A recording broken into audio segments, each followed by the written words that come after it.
நண்பர்களுக்கு வணக்கம். நம்ம ஏற்கனவே இதுக்கு முன்னாடி வீடியோவில் என்ன பார்த்தோம்னா,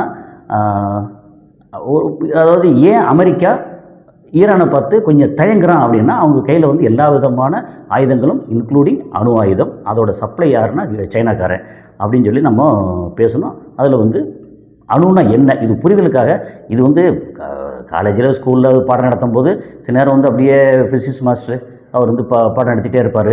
இயற்பியல் வாத்தியார் அணுப்பிளவு, அப்புறம் அணு இணைப்பு அப்படின்லாம் பேசுவோம். நமக்கு வந்து என்ன முன்னாடியே பேச பேச U-135 அப்படி கொட்டாய் வரும். ஆனால் இப்போ நம்ம பேசுகிறதுல கொட்டாய் வராதுன்னு தோணுது. ஏன் தெரியுமா? இப்போ நம்ம பேசுகிற விஷயமும் அங்கே நம்ம கண்ணு முன்னாடி அமெரிக்கா மிரட்டுறதும், அமெரிக்காவை எதிர்த்து நிற்கக்கூடிய ஈரான் அவன் வந்து சொல்கிறதும், அது போக ஒரு குட்டி நாடு இஸ்ரேல் அவன் கையில் வந்து அணு ஆயுதங்கள் இருக்குது. அப்படின்னா இந்த அணு ஆயுதங்கள் என்ன அப்படின்னு பேசிக்கு கொஞ்சம் தெரிஞ்சுக்கிட்டால் அடுத்தடுத்து நம்ம வந்து இந்த செய்தி எங்கேயாவது கேட்கும்போது அந்த அணு ஆயுதம் வச்சுருக்கானா அப்பா இப்படியா அப்படின்னு நமக்கு டீட்டெயில் தெரிஞ்சிடும். அப்படிங்கிறதுக்காக நம்ம வந்து இதை பற்றி கொஞ்சம் பேசிகிட்டு இருக்கோம். அடுத்த இதில் வந்து நம்ம தொடர்ச்சியாக வந்து நம்ம பேச போகிறோம். நான் கசாலி டீகோட்ஸ். இது சினிமா, உள்ளூர் அரசியல், உலக செய்திகள், சமுதாய கருத்துக்கள் அனைத்தையும் விருப்பு வெறுப்பு இல்லாமல், சார்பு இல்லாமல், தரவுகளோடு பேசக்கூடிய ஒரு சேனல். உங்கள் ஆதரவு, லைக் பட்டனை அழுத்தி சப்ஸ்கிரைப் செய்து நண்பர்களுக்கு பகிர்ந்து ஆதரவு தாருங்கள். நன்றி. இப்போ நம்ம வந்து இந்த ஹிஸ்ட்ரி முதல்ல பேசிக் ஹிஸ்ட்ரி ஒன்று பார்த்தோம். அந்த E=mc² அப்படின்னு பார்த்தோம். அது வந்து E=mc² சொன்னால் ஒரு சுவாரஸ்யமான விஷயம். அதுக்கான டீட்டெயில் எல்லாம் பார்த்தோம். அதோட வேகம் என்ன, அது எதுலேருந்து எது மாறுபடுது அப்படின்னு சொல்லி பார்த்துட்டோம். இது வந்து கிட்டத்தட்ட நம்ம கோமாளி படத்தில் வந்து திடீர்னு அப்படியே கோமாவுக்கு போயிட்டு ஒரு 20 வருஷம் கழிச்சு கண்ணு முழிச்சு பார்க்கும்போது என்னடா இப்படி மாதிரி இருக்குது அங்கே மாதிரி இருக்குது அப்படின்னு சொல்லி அது காமெடியாக ஜாலியாக இருக்கும் இல்லையா?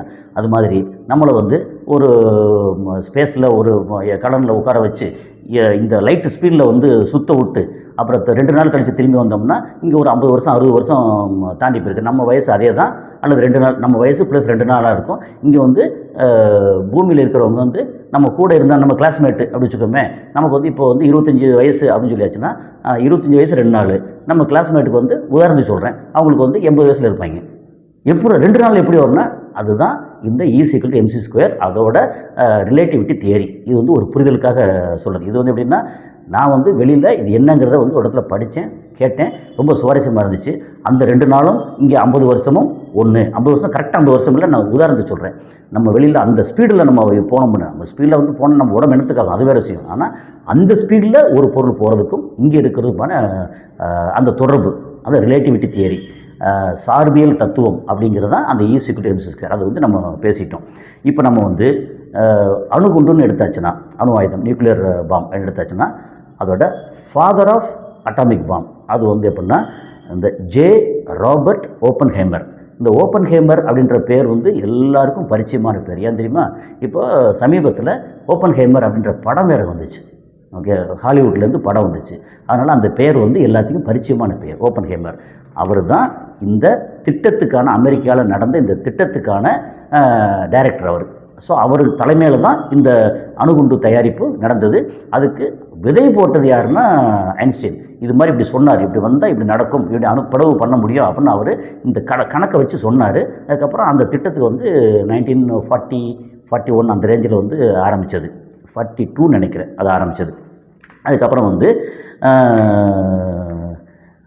ஓக் ரிட்ஜ் அப்படின்னு ஒருத்தர் அந்த திட்டத்தில் இருப்பாங்களா, அவர் வந்து என்ன பண்ணார்னா அந்த யுரேனியம் என்ரிச்மெண்ட்டு, ஏன்னா அதை சுற்றி வந்து யுரேனியத்தோட அந்த என்ரிச்மெண்ட் இருக்கு இல்லையா, அதை வந்து ஒருத்தர் வந்து கான்செப்ட் பண்ணுறார். அவர் வந்து ஓக் ரிட்ஜ்னு சொல்லி. இப்போ வந்து என்ன, நமக்கு வந்து 3-7% யுரேனியம் இருந்துச்சுன்னா அது வந்து எனர்ஜிக்கு பயன்படுத்த, கரண்ட்டுக்கு ப்ரொடியூஸ் பண்ண பயன்படுத்தலாம், அல்லது இன்னும் ஒரு 20% இருந்துச்சு இப்படின்னு சொல்லி ஒன்றுக்கும் அந்த யுரேனியத்தோட அளவு, அதாவது அதோட என்ன சொல்லுது குவாலிட்டி, அது கரெக்டான வார்த்தை எனக்கு தெரியல. ஸோ அந்த என்ரிச்மெண்ட்னு சொல்லுவாங்க, அந்த என்ரிச்மெண்ட் வந்து 90% 95% போயிடுச்சு அப்படின்னா அதுதான் வந்து ஆயுதத்துக்கான குவாலிட்டி அது. ஓகே, மற்றதெல்லாம் ஒரு ஆயுதம் வந்து போட்டால் விழுந்தால் அவ்வளோ எஃபெக்டிவாக வந்து வெடிக்காது அப்படின்னு சொல்லக்கூடியது. இதை என்ரிச் பண்ணி அங்கே கொண்டு போய் சேர்க்குறது. அந்த என்ரிச்மெண்ட்டு தான் பண்ணக்கூடாது அப்படின்னு ஈரானுக்கு தடை போடுறாங்க. ஆனால் ஈரான் வந்து அதை மீறி பண்ணிகிட்டு இருக்காங்க. இஸ்ரேலுக்கு வந்து தடையே கிடையாது. ஏன்னா இஸ்ரேல் வந்து எதுலையும் சேரல, அவங்க இஷ்டத்துக்கு பண்ணி முடித்து கையில் வச்சுருக்காங்க. 140 வரைக்கும் வார்ஹெட் வச்சுருக்காங்கன்னு சொல்கிறாங்க. ஸோ அது எந்த அளவுக்கு அப்படின்னு தெரியல. ஏன்னா அவங்க டிக்ளேர் பண்ணலை. இவங்க கையில் 20 கையில் இருக்குன்றாங்க, இவங்களும் வெளியே டிக்ளேர் பண்ணல. ஆனால் அப்பப்போ வந்து இஸ்ரேல்லையும் வந்து பூமி லேசாக ஆடு குலுங்குது, ஈரான்லேயும் குலுங்குது. இது நம்ம பேசும்போது இது வந்து ஒரு சின்னதாக இடைச்செருகலாக சொல்லிடலாம். பின்னூட்டத்தில் நம்ம மக்கள் என்ன சொல்கிறாங்க வந்து, இப்போ பூமி அதிர்ச்சி அப்படிலாம் இஷ்டத்துக்குலாம் பண்ண முடியாது அப்படின்றாங்க. அதாவது அவன் நாடு, அவனோட பாலைவனம், அதுக்குள்ளே வந்து 1000 அடிக்கு கீழே தோண்டி அது உள்ளே வச்சு குலுங்க வைக்கிறாங்க. அப்படி குலுங்க வைக்கும்போது அதோட ட்ரெமர்னு சொல்லி நம்ம பூமி அதிர்ச்சி இருக்கு இல்லையா, நிலநடுக்கம். நிலநடுக்கம் வந்து எபி சென்டர்னு ஒன்று இருக்குது. அது போக அதுலேருந்து லைன் போகும், அது பேர் ஃபால்ட் லைன் சொல்லுவாங்க, ட்ரெமர் சொல்லுவாங்க. பெரிய அதிர்ச்சிங்கிறது நிலநடுக்கம், சின்ன அதிர்ச்சிங்கிறது நில அதிர்வு. சின்ன அதிர்வு, நிலநடுக்கம் வேறு, சில இது சின்னதாக இருக்குது நில அதிர்வு. அது இந்தியா வரைக்கும் உணரப்பட்டது, அந்த பக்கம் துருக்கி வரைக்கும் உணரப்பட்டதுன்னு சொல்லி டீட்டெயிலாம் வந்துருந்துச்சு. ஸோ எனிவே அது வந்து இப்போ இடைச்செருகலாக சொன்ன விஷயந்தான். இப்போ வந்து ஹான்ஃபோர்டு அப்படிங்கிறவர் வந்து புளூட்டோனியம் 239 எதுலேருந்து வந்துச்சு, நமக்கு யுரேனியம் 238 அப்படிங்கிற ஐசோட்டோப் ஏற்கனவே சொல்லிட்டேன். அதே 92 புரோட்டீன், 92 எலக்ட்ரான், புரோட்டீன் இல்லை சாரி, 92 புரோட்டான், 92 எலக்ட்ரான். ஆனால் இது வந்து ஒரு 146 நியூட்ரான் அப்படிங்கிறது யுரேனியம் 238. அதிலேருந்து புளூட்டோனியம் வந்து தயாரித்தார் ஹான்ஃபோர்டு அப்படிங்கிறவர். அப்புறம் வந்து லாஸ் ஆலமோஸ் அப்படிங்கிறவர் வந்து என்ன பண்ணிட்டாரு, இதை நீ வந்து புரோட்டான் இது ரெடி பண்ணிட்டியா, அப்புறம் இதை வந்து என்ரிச் பண்ணிட்டியா, அப்புறம் வந்து புளூட்டோனியம் கொண்டு வந்துட்டியா, இங்கே வா, இதை வந்து நம்ம வெப்பன் கிரேடாக மாற்றுவோம் அப்படின்னு வெப்பன் பண்ணுறதுல மும்முரமாக இருந்து அதை சக்ஸஸ்ஃபுல்லாக பண்ணவர் வந்து லாஸ் ஆலமோஸ். இது எப்படின்னா ஒருத்தர் வேலை இல்லை, இது ஒரு பெரிய கூட்டணி சேர்ந்து பண்ணக்கூடிய வேலை. அது கரெக்டாக பண்ணாங்க. சரி, அந்த பண்ணி முடித்தாச்சு. அதை வந்து அங்கே டெஸ்ட் பண்ணாங்க 40 ஆரம்பத்தில் அங்கே அமெரிக்காவில் கீழே புதைச்சி வச்சு டெஸ்ட் பண்ணிட்டாங்க. ஓ சக்ஸஸ்ஃபுல், பயங்கரமாக வெடிக்குது, எனர்ஜி பயங்கரமாக இருக்குது அப்படின்னு டெஸ்ட் பண்ணிட்டாங்க. சரி, அதை வந்து மக்கள் மேலே போட்டு டெஸ்ட் பண்ணணுமே. ஏன்னா இப்போ எப்போவுமே மக்களை பற்றி ரொம்ப பயங்கரமாக பேசுகிற இப்போ ஈரானில் வந்து உங்கள் மக்களை கொல்லாதீங்க பாவம் அப்படின்னு சொல்கிறவங்க தான் அந்த அமெரிக்காக்காரங்க தான் என்ன பண்ணாங்க, 1945 ஆகஸ்ட் 6 அப்போ வந்து லிட்டில் பாய் அப்படின்னு ஒரு பேரில் யுரேனியத்தை பயன்படுத்தின ஒரு என்னென்னா அது மெகா டன் இல்லாமல் கிலோ டன்னில் வர்ற மாதிரி அது வந்து ஹிரோஷிமான்ற நகரத்தில் மேலே போட்டாங்க. 1.5 லட்சம் பேர் காலி. ஒரு 15 கிலோ டன் நம்ம ஹிரோஷிமாவில் போட்ட லிட்டில் பாய் அப்படிங்கிற அந்த அது அப்போ தான் அது ஆரம்ப நிலை. அது வந்து ஒரு 15 கிலோ டன் அப்படிங்கிறது. அப்புறம் அடுத்த ஒரு 3 நாளில் ஆகஸ்ட் 9 1945 போட்டு முடித்ததுக்கப்புறம் அடுத்து நாகசாக்கி அப்படின்ற இடத்துல வந்து யுரேனியம் இல்லாமல் புளூட்டோனியம் 239 புளூட்டோனியம் அதை பயன்படுத்தி திரும்ப போட்டாங்க. அது வந்து எப்படின்னா ஃபேட்மேன் அப்படின்னு பேர், அவங்க வைக்கிற பேர் லிட்டில் பாய் ஃபேட்மேன். ஹிரோஷிமாவில் லிட்டில் பாய், நாகசாக்கியில் ஃபேட்மேன். அந்த ஃபேட்மேனில் யூஸ் பண்ணது வந்து புளூட்டோனியம், அது 239 அப்படிங்கிறது. அது எப்படின்னா 21 கிலோ டன். இப்போ இது வந்து 15 கிலோ டன், இது 21 கிலோ டன் அடுத்தடுத்து போட்டாங்க. போட்டு 2 நகரமும் இதில் வந்து 80,000 பேர் இறந்து போனாங்க. இது என்ன டிஃப்ரென்ஸ் அப்படின்னா, ஏன் இங்கே வந்து 15 கிலோ டன்னுக்கு 1.5 லட்சம் பேர் செத்தாங்க, இங்கே வந்து 21 கிலோ டன்னுக்கு 80,000 பேர் செத்தாங்கன்னா, இந்த ஈவனாக ஒரே மாதிரி பிளெயினாக இருக்கிற இடத்துல இது வந்து பயங்கரமாக பரவி போகும். ஆனால் இந்த மலை இந்த மாதிரி அண்டுலேஷன் இருக்கிற இடத்துல இல்லையா, மேடு பள்ளம் இருக்கிற இடத்துல வந்து இதோட பாதிப்பு வந்து கம்மியாகுது அப்படிங்கிறத. நாகசாக்கி வந்து அந்த மாதிரி இல்லாமல் கொஞ்சம் மேடு பள்ளமாக இருக்கிற இடம் அப்படின்னு சொல்லி சொல்கிறாங்க. 1952 45 போட்டாங்க, அதோடு முடிச்சா 52 என்ன பண்ணாங்கன்னா ஹைட்ரஜன் பாம்பு தயாரிக்கிறாங்க. இப்போ ஏற்கனவே நம்ம வந்து முன்னாடியும் சொல்லியிருக்கோம். இப்போது அணுகுண்டுக்கும் ஹைட்ரஜன் குண்டுக்கும் ஒரு முக்கியமான வித்தியாசம் இருக்குது. இது வந்து இந்த அணுவை யுரேனியம் போய் வேகமாக போய் பிளக்கிறது, அடித்து பிளக்கிறது. அது பிளக்கும் போது இப்படி பிரியுது, எனர்ஜி வருது, எக்ஸ்ட்ரா நியூட்ரான் கிடைக்குது. அதுக்கப்புறம் காமா ரேடியேஷன் வருது, இதெல்லாம் வருது நிற்குது. ஆனால் அணுவை வந்து 2 அணுவை ஒன்று சேர்க்கணும். இது எப்படின்னா ஒரு ஹைட்ரஜன் இன்னொரு ஹைட்ரஜன், 2 ஹைட்ரஜனையும் ஒன்று சேர்க்கறதுக்கு பயங்கரமான எனர்ஜி தேவை. ஆனால் ஒன்று சேரும்போது அது இன்னும் பயங்கரமான எனர்ஜியை கொடுக்குது. இது தினந்தோறும் எங்கே நடக்குதுன்னா சூரியனில் நடக்குது. டெய்லி 24 மணி நேரமும் ஹைட்ரஜன் அண்டு ஹைட்ரஜன் 2 சேர்ந்து ஹீலியமாக மாறுது அப்படிங்கிறது சூரியனில் நடக்குது. அதை வந்து இங்கேயும் பண்ண முடிஞ்சது. அது வந்து ஹைட்ரஜன் பாம். சரி, அந்த ஒன்று சேர்றதுக்கான எனர்ஜி இருக்கேன், அதுக்கு இந்த மாதிரி இந்த ஃபிஷனில் அதாவது அணு பிளவு பண்ணும்போது கிடைக்கக்கூடிய எனர்ஜி இல்லையா. அப்போ முதல்ல வந்து ஒரு அணுகுண்டு, சின்னதாக அணுகுண்டு ஓகே, அந்த அணுகுண்டு வந்து ஆரம்பித்து பயங்கரமாக அடிக்கும். வெடிச்சோன்னா அதில் வர எனர்ஜியை வச்சு ஹைட்ரஜன் வந்து குண்டாக மாறும். இது வந்து யுரேனியம் யூஸ் பண்ணுவோம் அல்லது புளுட்டோனியம் யூஸ் பண்ணுவோம். இதை யூஸ் பண்ணி எனர்ஜி, எக்கச்சக்கமான எனர்ஜி வரும். அந்த எனர்ஜியில் அவ்வளோ ஹீட்டு, அந்த ஹீட்டில் வந்து 2 ஹைட்ரஜனும் அப்படி உருகி அப்படி ஒன்று சேரும். இது ஒன்று சேரும்போது இதிலிருந்து எக்கச்சக்கமான, இதில் எவ்வளோ வருதோ அதை விட பல மடங்கு எக்கச்சக்கமான எனர்ஜி, ஹீட்டு எல்லாம் வந்து சேரும். ப்ளஸ் ரேடியேஷன் எல்லாம் வந்து சேரும். அது ஹைட்ரஜன் பாம்பு. அது 1952 அமெரிக்காவில் அதையும் பண்ணிட்டாங்க.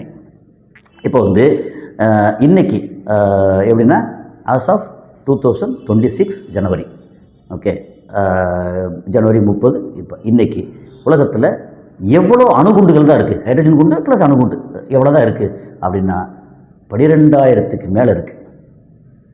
ஓகே, அதாவது இந்த உலகத்தை வந்து ஒரு 100 வாட்டி அழிக்கலாம், திரும்ப திரும்ப திரும்ப அழிக்கலாம்ன்ற அளவுக்கு வந்து எக்கச்சக்கமாக இருக்குது. ஓகே, இது வந்து 12,000க்கு மேலே அப்படி. அப்புறம் வந்து இங்கே ஒரு 15 கிலோடன் 21 கிலோடன், அதான் அந்த ஹிரோஷிமா நாகசாகியில் அமெரிக்கா போட்ட அந்த குண்டு. அதுக்கப்புறம் என்ன பண்ணாங்கன்னா 60களில் இவங்க போட்டி, யுஎஸ்எஸ்ஆர் அண்டு அமெரிக்கா, யுஎஸ்ஏ, இவங்க 2 பேர்த்துக்கு நீயா நானான்னு போட்டி. விண்வெளியில் ராக்கெட் அனுப்பல ஒரு போட்டினா, இந்த பாம் இவங்க வந்து பாம் அங்கே போட்டுட்டு அப்புறம் 1952 இதெல்லாம் தயாரிச்சிட்டாங்களா. அதுக்கப்புறம் நம்ம எப்படி சும்மா இருக்க முடியுமான்னு இவங்களும் தயாரித்தாங்க. அணுகுண்டு வந்து தயாரிக்க ஆரம்பிச்சிட்டாங்க. 49, 50களில் வந்து ரஷ்யாவும் தயாரிக்க ஆரம்பிச்சிட்டாங்க. அப்புறம் அவங்க வந்து ஒரு முக்கியமான மிக பிரம்மாண்டமான ஒரு பாம் வந்து தயாரித்தாங்க. ரஷ்யா பிரம்மாண்டமான பாம் ஒன்று தயாரித்தாங்க.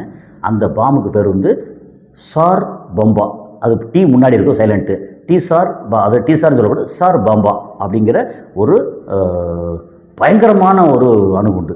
அதோட அந்த இது எப்படின்னா என்னது எனர்ஜி அல்லது அதோட பவர் என்ன அப்படின்னா 50 மெகாடன். அப்போது 15 கிலோடன் அப்படின்னா ஒரு 1000 கிலோட்டனுங்கிறது 1 மெகாடன். அப்போ எத்தனை குண்டு, அது என்ன கணக்கு அப்படின்னா, இப்போது சார் பாம்பாங்கிறது அது இன்னும் அதுக்கப்புறம் பெருசாக அவங்க தயாரித்து எங்கேயும் கொடுக்கல. அப்படின்னு 2ஓ 3ஓ மொத்தம் தயாரித்து வச்சுருக்கதா தான் இப்போதைக்கு தகவல் இருக்குது. அவங்க அந்த ஒரு வாட்டி அங்கே டெஸ்ட் பண்ணாங்க. டெஸ்ட் பண்ணிவிட்டு அதோடு நிறுத்திட்டாங்க. அதுக்கு என்ன காரணம், ஒருவேளை வந்து அந்த ட்ரீட்டி நான் ப்ராலிஃபரேஷன் அந்த மாதிரி ஒரு அணு ஆயுத பரவல் தடை சட்டத்தை கையெழுத்து போட்டு அதோட சரி ஓகே நிறுத்திட்டாங்களான்னு தெரியல. இப்போ எப்படின்னா இது வந்து இப்போ வந்து B-53 அப்படின்னு ஒரு பாம் இருக்குது. அது வந்து 9 மெகாடன் ஈல்டு. 50 மெகாடன் வந்து சார் பாம்பா. இதில் ஜப்பானில் போட்டது 15 கிலோடன் 21 கிலோடன். இது வந்து 9 மெகாடன். இந்த 9 மெகாடன் இந்த ஒரு இப்போதைக்கு இப்போ கரண்ட்டில் இருக்கிற இந்த பாம் வந்து எவ்வளோ பெருசு அப்படின்னா, இந்த ஹிரோஷிமாவில் போட்ட பாம் இருக்கு இல்லையா, ஹிரோஷிமாவில் 1,00,000 பேர் செத்தாங்க. அந்த பாமை விட 1570 மடங்கு, ஒரு 1570 லிட்டில் பாயின்னு சொல்லி பாம் இருக்க, அந்த பாம்புக்கு ஈக்குவல் இந்த B-53ன்னு ஒரு பாம். அப்போ அது அவ்வளோ பயங்கர மேக்னிடியூட். அப்போது இது வந்து எப்படின்னா, இதுக்கு வந்து அது கீழே வந்து போட்டாங்கன்னு வச்சுங்களேன், அந்த விழுந்து பயங்கரமாக அப்படி கப்புன்னு அப்படி பயங்கரமாக ஒரு என்ன சொல்ல புகை மூட்டமாக தரையிலேருந்து ஒரு பெரிய அளவுக்கு உயரத்தில் அப்படி விரிஞ்சு பூ மாதிரி விரிஞ்சு நிற்கும் தெரியுமா ஒரு புகையா, அது வந்து ஃபயர் பால்னு சொல்லுவாங்க. அந்த ஃபயர் பால் எப்படின்னா, அந்த சப்போஸ் இந்த சார் பாம்பா அப்படின்னு போட்டாங்கன்னா அந்த ஃபயர் பாலோட டயாமீட்டர், அந்த ஃபயர் பால் மட்டும் அதோட டயாமீட்டர் எவ்வளோ வரும் அப்படின்னா 10 கிலோமீட்டர் டயாமீட்டர். நமக்கு ஒரு பாம்பு வந்து நமக்கு வந்து உதாரணத்துக்கு நம்ம வந்து இங்கே சென்னையை சொல்லுவோம், சென்னையில் பாம்பை போட போகிறோம் அப்படி இல்லை, உதாரணம் சொல்லுவோம். கோயம்பேடில் ஒரு பாம்பு போட்டால் அந்த மேலே எழுந்து அந்த பூ மாதிரி விரிஞ்சு வரும் பார்த்திங்கன்னா, அதோடது எவ்வளோன்னா, இங்கே வானகரத்துலேருந்து அமிஞ்சிக்கரை, அதுக்கப்புறம் வந்து அங்கே மாதவரத்துலேருந்து அசோக் நகர், இதை தாண்டி அது வரைக்கும் வந்து ஒரு மிகப்பெரிய சர்க்கிளாக புகை மூட்டமாக இருக்கும் போட்டால். அவ்வளோ பயங்கரமானது அதோட வீச்சு, அதோட ஹீட்டு, அதுக்கப்புறம் இந்த கட்டடங்கள்லாம் குலுங்கி எல்லாம் போகிறது, ரேடியேஷன். அப்புறம் எவ்வளோ தூரத்துக்கு போகும் அப்படின்னா, இங்கே சென்னையில் இங்கே ஒன்று போட்டால் 240 கிலோமீட்டர் வரைக்கும் அதோட எஃபெக்ட் இருக்கும். அதாவது வீரியமான எஃபெக்ட் வந்து கிட்டத்தட்ட 100 கிலோமீட்டர் எடுத்தாச்சுன்னா நம்ம வந்து திண்டிவனம் சொல்லுவோம். 100 கிலோமீட்டர், ஒரு 100-110 கிலோமீட்டர் திண்டிவனம் வரைக்கும் பெரிய அளவுக்கும் அதுக்கப்புறம் விழுப்புரம் தாண்டி இது உளுந்தூர்பேட்டை தாண்டி அது வரைக்கும் 240 கிலோமீட்டர் தூரத்துக்கு இங்கேருந்து இப்போ இந்த சைடு போனால் இங்கே வேலூரை தாண்டி வேலூர் தாண்டி அது வரைக்கும் எஃபெக்ட், இந்த பக்கம் போனால் அது ஒரு கடலுக்குள்ளே அது ஒரு எஃபெக்ட் அப்படின்னு ஒரு பாம் வந்து இவ்வளோ பெரிய இடத்துல வந்து சொல்லி முடிக்கும் அப்படிங்கிறது தான் இதோட ஒரு மிக மோசமான கொடூரமான நிலைமை. இப்போது இது எது 50 மெகாட்டன் இல்லாமல் 9 மெகாட்டன் இருக்கு இல்லையா, அதோட கணக்கு அப்படின்னா இந்த ஹைட்ரஜன் பாம்பு வச்சுருக்காங்க இல்லையா, இதோட ரேடியஸ் எடுத்தாச்சுன்னா 20 கிலோமீட்டருக்கு அதோட பாதிப்பு பயங்கரமாக இருக்கும். அது மேஜர் பாதிப்பு. மைனர் பாதிப்பு இன்னும் தொடர்ந்து போகும். ஆமாம், ஒரு பாம்பு போட்டாச்சுன்னா சரி. இப்போது இந்த பாம்பு ஒன்று போட்டாச்சுன்னா என்னெல்லாம் நடக்கும் அப்படின்னா, நமக்கு வந்து இப்போது வார்ப்ரோன் ஏரியாங்கிறது நம்ம எதிர்பார்த்து பயந்துக்கிட்டு இருக்க ஏரியா. ஒன்று வந்து இஸ்ரேல், இன்னொன்று வந்து தெஹ்ரான் ஈரான், அப்புறம் அந்த பக்கம் பார்த்திங்கன்னா அமெரிக்கா இருக்குது. சரி, நம்ம புரிதலுக்கு நம்ம ஊரையும் சேர்த்துக்குருவோம். டெல்லவியூ இருக்கே, அதோட அதாவது இஸ்ரேலோட தலைநகரம் டெல்லவியூ, அதோட ரேடியஸ் எடுத்தோம்னா 60 கிலோமீட்டர். இங்கே டெல்லவியூ சென்டரில் இருந்து இந்த பக்கம் 60 கிலோமீட்டர், இந்த பக்கம் 60 கிலோமீட்டர், இப்படி 60, கிட்டத்தட்ட ஒரு அப்ராக்சிமேட்டாக, ஒரே ரவுண்டாக இருக்காது, பட் 60 கிலோமீட்டர் அப்ராக்சிமேட்டாக இருக்குன்னு வச்சுக்கோங்க. 60 கிலோமீட்டர், அதுக்கு 2 பாம்பு போதும். மொத்தத்துக்கு இஸ்ரேலோட முக்கால்வாசி இடம் இது சோலி முடிஞ்சிடும். இதே இது இங்கே டெஹ்ரான் எடுத்திங்கன்னா அதில் அதோட ரேடியஸ் வந்து 30 கிலோமீட்டர், அங்கே ஒரு பாம்பு போதும். ஓகே, அதே மாதிரி நம்ம சென்னை எடுத்துட்டோம்னா இதோட ரேடியஸ் அப்ராக்சிமேட்டாக ஒரு 22 கிலோமீட்டர் ரேடியஸ். இதுதான் நமக்கு வந்து பாம்பு போதும் போதாது அப்படிங்கிறதில்ல. ஒரு பாம்பு போட்டால் நம்ம தாங்க முடியாது நம்மளால், அந்த அளவுக்கு. ஏன்னா ஒரு நெருக்கமாக மக்கள் வந்து நெருக்கமாக இருக்கிற இடம் இதெல்லாம் சேர்த்து சொல்கிறது. அப்போது அங்கே வந்து டெல்லவியூ மட்டும் ரொம்ப பெரிய பறந்து விரிந்த நகரமாக இருக்குது. டெஹ்ரான் வந்து டெல்லவியூ அளவுக்கு பறந்து விரிந்த நகரம் இல்லை. அதில் வந்து 4ல் 1 பங்கு, 5ல் 1 பங்கு அந்த மாதிரி தான் வந்து பறந்து விரிந்த நகரமாக தெரியுது. ஆனால் அந்த நிலப்பரப்பு ரொம்ப பெருசு. அதோட 75 மடங்கு இஸ்ரேலை விட இது 75 மடங்கு பெருசு. ஆனால் இதெல்லாம் தாண்டி இதெல்லாம் போட்டாச்சு, ஒருவேளை நடந்துருச்சு வச்சுக்கோங்க, போட்டாச்சுன்னா எல்லாம் எரிஞ்சு பயங்கரமாக எனது அந்த வெப்பம், அந்த ஹீட்டு, அது போக ரேடியேஷன், இதெல்லாம் சேர்த்து ஒரு புழு பூச்சி என்ன சொல்கிறது ஒன்றுமே இருக்காது. புல் பூண்டு முதற்கொண்டு எல்லாம் கருகி எல்லாம் போயிடும். எதெல்லாம் வந்து உயிராக இருக்கோ, அதாவது பயிராக இருக்கட்டும், விலங்குகளாக இருக்கட்டும், பூச்சிகளாக இருக்கட்டும், மனிதராக இருக்கட்டும், எல்லாமே மொத்தத்துக்கு வந்து கருகி போய் சுடுகாடாகி அப்படியே போய் நின்றுமா. இது எத்தனை வருஷம் வரைக்கும் இது வந்து இதோட எஃபெக்ட் இருக்கும், இந்த ரேடியேஷன் இதெல்லாம் எஃபெக்ட் இருக்கும் அப்படின்னா, நார்மலாக அது போட்ட உடனே அடுத்து ஒரு 7 மணி நேரத்தில் மேஜர் என்ன சொல்கிற எஃபெக்ட் எல்லாம் குறைஞ்சி, அடுத்து ஒரு 10 நாளில் இன்னும் கொஞ்சம் 10-15 நாளில் வந்து அதுக்கப்புறம் இன்னும் குறைஞ்சிடும். ஆனால் குறைஞ்சதுக்கு அப்புறமும் அந்த ஹீட்டு அது மற்ற விஷயம்லாம் குறைஞ்சிடும். ஆனால் அங்கே உள்ள மனுஷன் போக முடியாது, வேறு யாரும் போக முடியாது. என்ன காரணம்னா அந்த அதுலேருந்து உள்ளுக்குள்ளே விரிஞ்சு கிடக்கக்கூடிய அதில் வந்து இந்த ரேடியேஷன் வரும்னு சொல்ல முடியாது. அதில் பிரிஞ்சு போன இதிலேருந்து புளூட்டோனியத்துலேருந்தோ அல்லது நம்ம யுரேனியத்துலேருந்தோ பிரிஞ்சு போன, அல்லது நமக்கு வந்து ஹைட்ரஜன் பாம்பு வந்து அது எல்லாத்தையும் உருவாக்கி வச்சுருக்க இதிலேருந்து வரக்கூடிய பை ப்ராடக்ட் மாதிரி சொல்ல முடியாது. அதிலேருந்து வெளிவரக்கூடிய ரேடியேஷன், அந்த ரேடியேஷன் 300 வருஷங்கள் வரைக்கும் வந்து அங்கேயே இருக்கும். அதை எப்படி அகற்றுவீங்க?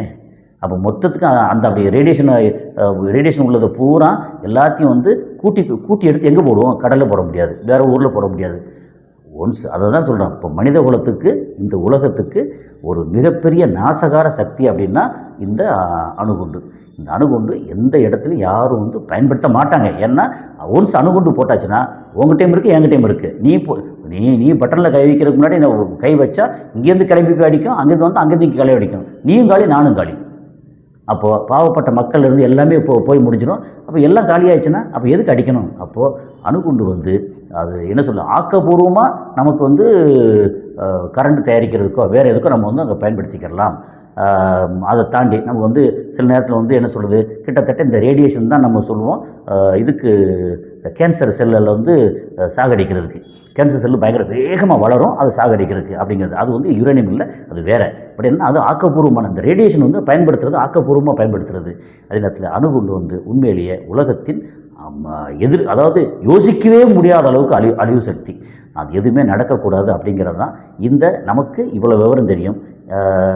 இது நமக்கு அங்கங்கே தரவுகள் டீட்டெயில் எடுக்கும்போது நமக்கே இவ்வளோ விவரம் தெரியுதுன்னா, அமெரிக்காவில் இருக்கக்கூடிய அங்கே இருக்கக்கூடிய முக்கியமான ஆட்களுக்கு விவரம் தெரியாதா, இல்லை சைனாவுக்கு தெரியாதா, இல்லை ஈரானுக்கு தெரியாதா? ஈரான் வந்து ரொம்ப நீ அடித்தா நான் வந்து பயந்து போயிடுவேனா, நீ அடித்தா நானும் அடிப்பேன் அப்படின்னு நிற்கும்போது, உன் கையில் ஆயுதம் இருக்கா, என் கையில் இப்போ ஆயுதம் இருக்குது, நீ அடித்தா நான் அடிக்கிறேன் பார்ப்போம் அப்படின்னு. அதனால் எல்லாரும் பயந்து போய் சமாதானமாகி இப்போது சமாதானத்துக்கு துருக்கியை நம்பியிருக்காங்க. அது என்ன செய்கிறது, வேறு காலத்தின் கோலம். துருக்கிங்கிறது நம்ம ஏற்கனவே சொன்னது தான், உலகத்தின் 1ஆம் நம்பர் பச்சோந்தி. எதுக்காக வந்து வர்றாங்கன்னு தெரியாது. ஓமான் முதல்ல இதுக்கு சமரசம் பண்ணுறதுக்கு வந்தாங்க. என்ன காரணமோ வந்து அதுலேருந்து விலகிட்டாங்க. சவுதி அரேபியாவும் துருக்கியும் இப்போ வந்து சமாதானத்து பேச்சுவார்த்தை இருக்குது. இப்போ இன்னும் ஒரு நாள் 2 நாளில் வந்து எப்படி பார்த்தாலும் பிரச்சனைலாம் தீர்ந்து ஏதோ ஒரு வகையில் முடிவுக்கு வரும்னு தோணுது. அதாவது அமெரிக்கா கொஞ்சம் இறங்கி வர்றாங்க, ஈரானும் கொஞ்சம் இறங்கி வரணும். ஈரான் இறங்கி வரணும் அப்படின்னா சைனா இறங்கி வரும்னு அர்த்தம். ஏன்னா ஈரான் சைனாவும் வேறு இல்லை, இப்போது அந்த அளவுக்கு ஆயிடுச்சு. அதனால் எல்லாமே நல்ல விதமாக எந்த பிரச்சனையும் இல்லாமல் ஒரு மாதிரி சமாதானம் ஆகட்டும் அப்படிங்கிறது தான் நம்மளுடைய பிரார்த்தனையும் வேண்டுதலும். அடுத்த காணொலியில் சந்திப்போம். நன்றி.